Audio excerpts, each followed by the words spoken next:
Nós estamos aqui com o cientista político e doutor em política internacional pela Universidade de Lancaster, o Hussein Kalut. Professor, bem-vindo. Obrigada pela gentileza da entrevista. Eu quero começar com esse gancho, por favor, sobre Estados Unidos, porque tem prevista essa reunião. E aí, ao mesmo tempo, há dúvida sobre os próximos passos. Donald Trump pode tomar uma atitude novamente monocrática? Ou, a partir de que momento o Congresso dos Estados Unidos, eles precisam legitimar as decisões de Donald Trump? Bem-vindo, bom dia. Bom dia, muito obrigado. É uma alegria estar na presença de três mulheres brilhantes e inteligentes. Bom, o Donald Trump, na verdade, não é afeito muito à diplomacia, não é afeito a seguir regras, e muito menos é afeito a respeitar a constitucionalidade das normas americanas. Normalmente, um presidente, digamos que é um pouco mais republicano, ele teria submetido isso ao Congresso. Isso não aconteceu. E, na minha opinião, se ele pretender atacar o Irã, ele não fará isso em coordenação com o Congresso, não fará isso à revelia do Congresso americano, sem dúvida alguma. A questão toda agora é qual é a razão de um novo ataque contra o Irã, né? Então, para que isso ocorra, é preciso aguardar primeiro o contra-ataque iraniano, se é que vai ter um contra-ataque iraniano, né? E qual é a dimensão desse contra-ataque iraniano? E onde será esse contra-ataque iraniano? Na minha avaliação, acho que qualquer ataque do Irã será muito bem calibrado e muito bem calculado. E eu tendo a acreditar que os iranianos sabem que qualquer ataque fora de controle, fora da proporcionalidade, significa arrastar os Estados Unidos para uma guerra de ampla escala, e os Estados Unidos já deram sinais que, na minha avaliação, deram sinais de que os ataques às instalações nucleares não é o fim do conflito, é apenas uma etapa. Que o objetivo dos Estados Unidos, e ficou plasmado nas palavras do Trump ontem, é a derrubada do regime. Como isso vai acontecer? Qual é o prazo temporal para isso? Isso não está claro, mas o objetivo maximalista da política externa americana, desde 1979, desde a Revolução Islâmica, que instaurou esse novo regime no Irã, é a derrocada da teocracia iraniana. Portanto, na minha avaliação, os iranianos devem estar estudando muito bem quais são os próximos passos. Se uma das alternativas que foi aventada é o fechamento do Estreito de Hormuz. Veja bem, o fechamento do Estreito de Hormuz é uma tarefa muito complexa, porque você vai ter que empregar a marinha iraniana. A marinha, se você fechar o estreito sem a conjugação de outras ações militares, não adianta nada, porque você vai fechar o Estreito de Hormuz com o quê? Com navios. Os americanos levantam a sua força aérea e derrubam e afundam todos os navios e vão ter uma causa justa para tomar controle do Estreito de Hormuz. Eles vão controlar o Estreito de Hormuz e vão tomar isso do Irã. Então o Irã sabe que é um risco muito grande fechar o estreito, não só de perder a sua marinha, mas, consequentemente, de perder o controle total sobre o estreito. Então, isso é uma outra variável que está na equação iraniana. Isabel Mega, por favor, vem para a conversa com a gente. Oi, professor, bom dia, muito obrigada por estar aqui com a gente. Professor, vou fazer uma pergunta simples, que eu não sei se tem uma resposta simples também. Por que Estados Unidos escolhem atacar o Irã e podem escolher entrar mais adentro nessa guerra? O que está por trás, na sua avaliação desse movimento, considerando que algumas semanas, meses atrás, a gente tinha sinalizações de que as partes sentariam para discutir uma possibilidade de acordo sobre questões nucleares também? A pergunta não é simples, é uma pergunta muito boa, Isabel. Eu diria o seguinte, os americanos tomaram essa decisão baseado em duas variáveis. Primeiro, que eles viram que o Irã está muito enfraquecido nesse momento, né? O arco de alianças do Irã foi desmantelado peça por peça. Então, o Irã está sem uma capacidade de resposta regional, né?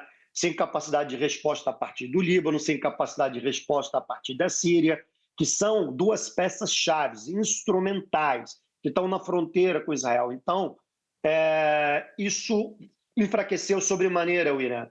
No Iraque, a presença americana é muito forte, então eles têm um controle absoluto sobre o Iraque e assim eles conseguem eliminar mais uma peça do Irã. Então o Irã estava numa circunstância, numa condição extremamente vulnerável.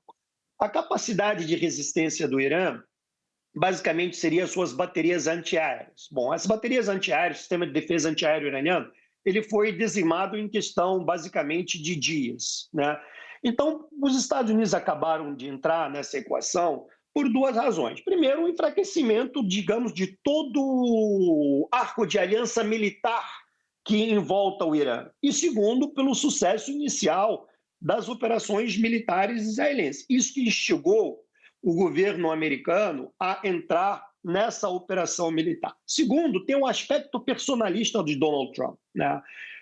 Muito se diz que a sua base maga não está satisfeita, não está feliz, não está agradada com esse tipo de engajamento militar e que ele deveria priorizar, digamos, a política interna americana, a política de prosperidade, geração de emprego, enfim, atração de capital, etc.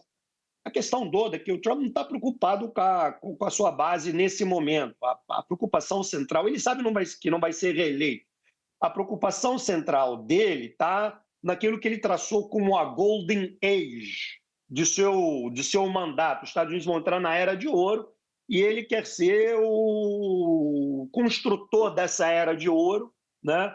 Então é uma política extremamente personalista, porque todos os presidentes americanos tinham clareza que o caminho para com o Irã é a negociação diplomática, porque o Irã, se optar por sair do Tratado de Não Proliferação de Armas Nucleares, eles vão seguir o caminho da Coreia do Norte. E isso é um fato, né?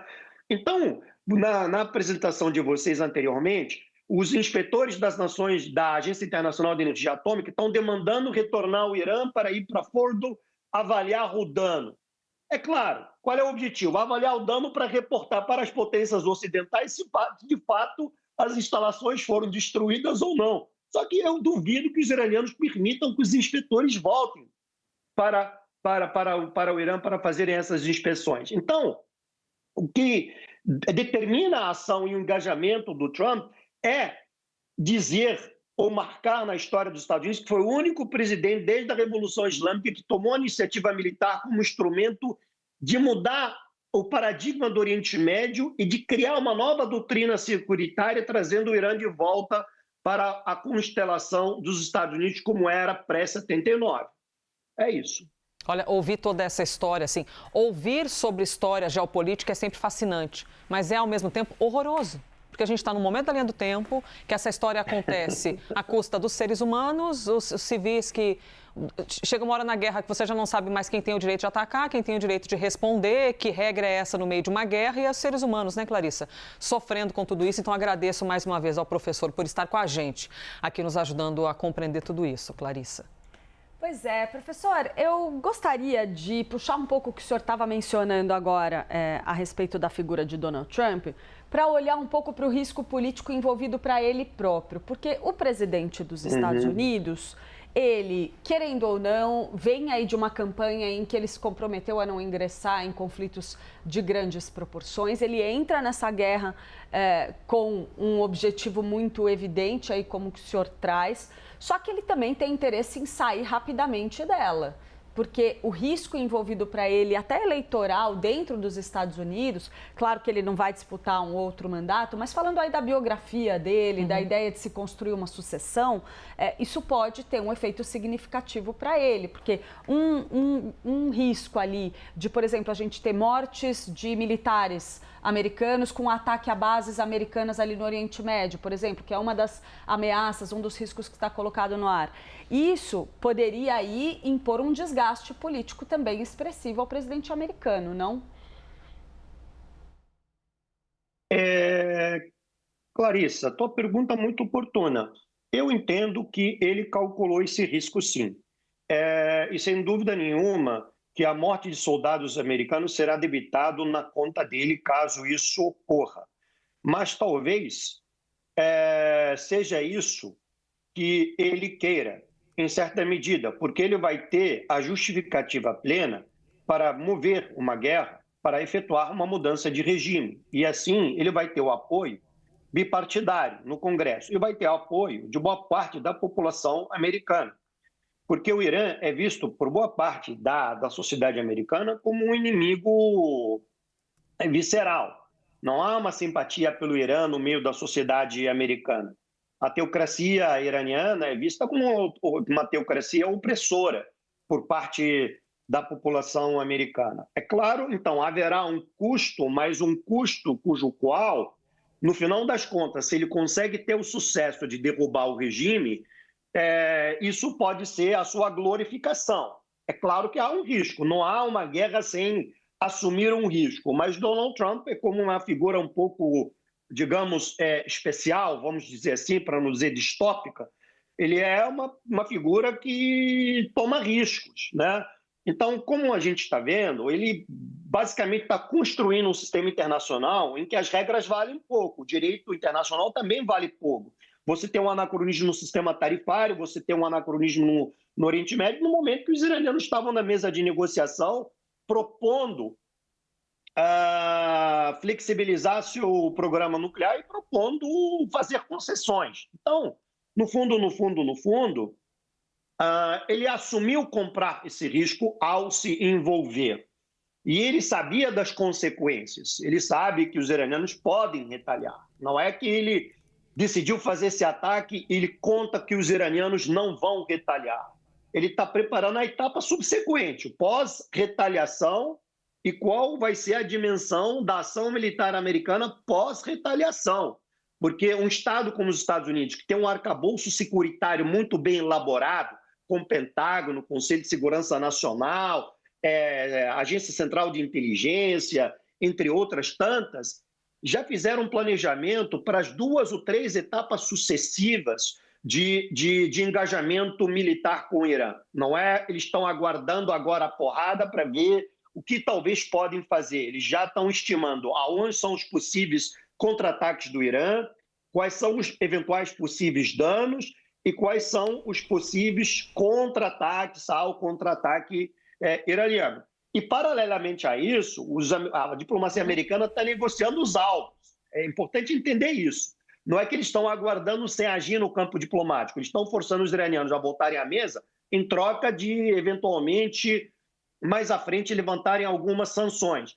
Ou, eventualmente, na troca de indicarem quais são possíveis alvos que eles podem atacar sem ter um contra-ataque americano, que seria amortizado, como quando os Estados Unidos eliminaram Qasem Soleimani, que é membro da guarda, um general da Guarda Revolucionária Iraniana, chefe da brigada de Al-Quds, eles coordenaram o contra-ataque iraniano, que foi numa base de Bir al-Assad, no Iraque, e que não teve, enfim, basicamente morte de nenhum soldado, porque os americanos sabiam o horário do ataque e evacuaram a base. Isso foi coordenado. Então pode haver algo, digamos, nesse sentido com os iranianos. Professor Hossein Kalut, espero ter dito corretamente seu sobrenome, hein, professor? Porque eu não quero perder tua amizade. Falei certinho, é isso mesmo. Kalut? Impecável. Pronto, professor, cientista político e doutor em política internacional pela Universidade de Lancaster. Obrigada, professor, pela gentileza aqui de nos ajudar a compreender o que é incompreensível, né? Porque quando a gente fala de dor, é sempre difícil encontrar uma resposta quando os seres humanos sofrem, mas muito obrigada. Obrigado a você, Elisa, muito obrigado, Clarissa, e muito obrigado, Isabel, e um imenso prazer estar na companhia de vocês.